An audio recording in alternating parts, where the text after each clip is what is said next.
És bármennyire jó, két és fél perc számára is, már egy kicsit kevesebb.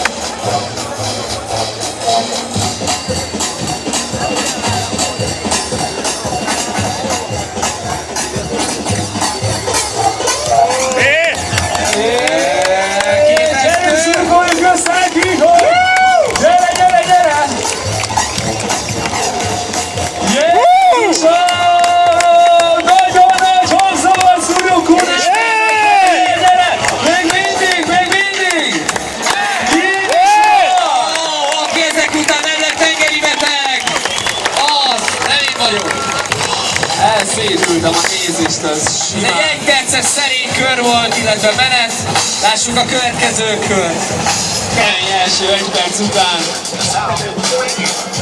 Nézzük a másodikat.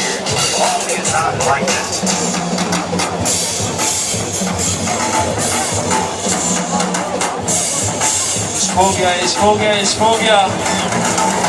Természetesen mehet a taps és a sikítás, csapjuk zajt az Úristen! Ez igen! És a kézenállás. És még mindig nem ért le a lába! A cipő meg nem számít Kunádámnál! Talpa. Annyira elméláztam, illetve elcsodáltam, hogy az időre oda sem néztem, de még egy bő fél percet van, úgyhogy csak nyugodtan. Felkészül Nagy Dávid.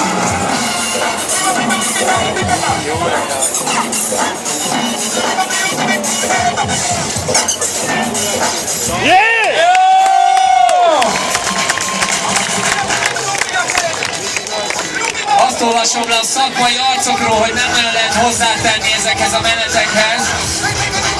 Úgyhogy ez mindenki számára élvezett. Mi van benne még?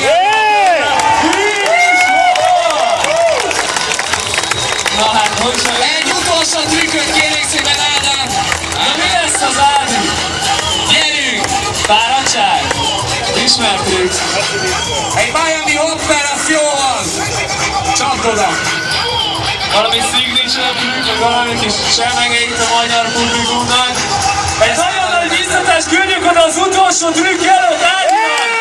Tényleg oda fogja rakni magát, figyeljétek!